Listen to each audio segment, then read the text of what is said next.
Halo semuanya, kami dari perusahaan Teras Kaimaris akan membahas tentang konsep K3. K3 atau kesehatan dan keselamatan kerja merupakan salah satu aspek penting dalam setiap proyek pengukuran. Nah, kali ini Teras Kaimaris akan menerapkannya dalam pengukuran topografi, yang dimana tujuannya untuk mengeliminasi ataupun menghindari segala macam bahaya yang ada dalam pengukuran topografi. Betul banget Hasbi, pengukuran topografi terlihat sangat sederhana. Tapi kalau kita mengabaikan keselamatan kerja, akibatnya bisa sangat fatal. Penerapan K3 perlu diterapkan secara menyeluruh sebelum, saat, dan sesudah pengukuran dilakukan. Nah, tahap pertama sebelum pengukuran yaitu melakukan persiapan dan pemeriksaan, di mana suatu tim harus memastikan semua alat dan perlengkapannya dalam kondisi baik, lokasi praktikumnya sudah diketahui, dan rencana kerjanya yang jelas.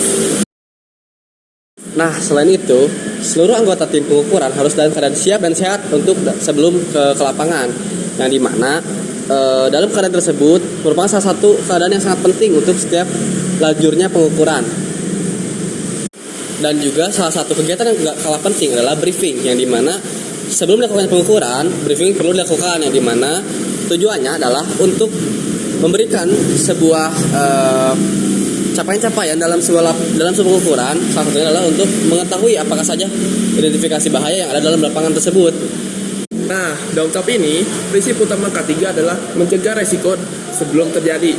Dengan perencanaan yang baik, kita bisa meminimalkan terjadinya kecelakaan atau kesalahan dalam bekerja.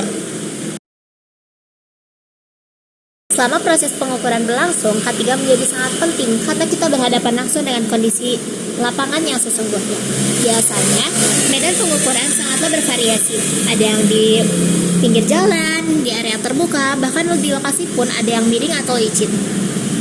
Pada tahap ini juga, prinsip kehati-hatian harus dijaga. Seluruh anggota tim harus tetap berkoordinasi, menjaga jarak aman antar anggota, dan memperhatikan kondisi sekitar. Jika cuacanya tidak mendukung, seperti hujan atau angin kencang, maka sebaiknya kegiatannya dihentikan terlebih dahulu. Nah, salah satu faktor yang tak kalah penting adalah faktor untuk memperhatikan sekeliling atau memperhatikan lingkungan, yang dimana salah satunya adalah kita tidak boleh melakukan pengukuran yang dapat mengganggu aktivitas seperti jalan lalu lintas atau bahkan aktivitas warga. Bersikap profesional dan juga sopan merupakan salah satu konsep penerapan K3 loh. Nah, jika kita berpacu pada hierarki untuk pengendalian risiko, yang dimana nomor satu atau paling atas itu adalah eliminasi, yang dimana kita mengeliminasi atau mengganti atau menghilangkan bahaya itu sendiri. Yang kedua ada proses rekayasa.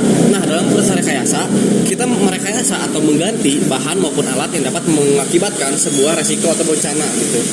Selanjutnya ada di bagian substitusi. Nah, substitusi merupakan suatu pengendalian bahaya yang dimana kita mengurangi sebuah bahaya tersebut dengan cara mengganti metode ataupun mengganti alur pengukuran, yang dimana jika salah satu metode tersebut mengandung sebuah unsur bahaya.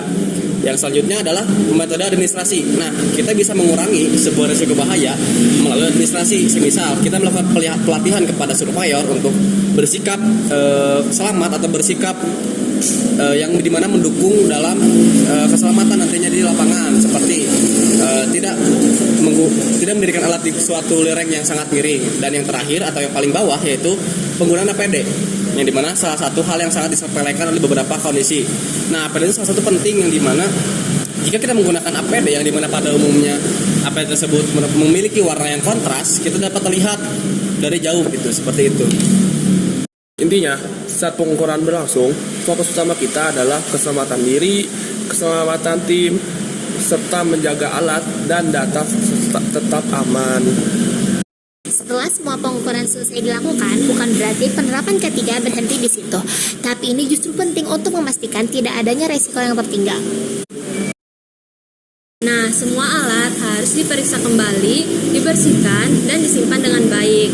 Selain itu juga harus dilakukan evaluasi terhadap pelaksanaan kegiatannya, yaitu untuk mengetahui kendala apa yang dihadapi dan upaya pencegahannya di masa depan. K3 setelah pengukuran juga tak kalah penting. Apa sih K3 setelah pengukuran? Setelah pengukuran berlangsung, jangan lupa untuk istirahat yang cukup, minum yang banyak, dan juga istirahat kembali tubuh-tubuh yang telah lelah setelah pengukuran, yang dimana Tubuh yang sehat atau tubuh yang fit merupakan modal utama dalam pengukuran selanjutnya yang lebih aman dan damai. Dalam keseluruhan proses, kita bisa simpulkan bahwa penerapan K3 dalam pengukuran topografi bukan hanyalah kewajiban, tapi juga tanggung jawab bersama.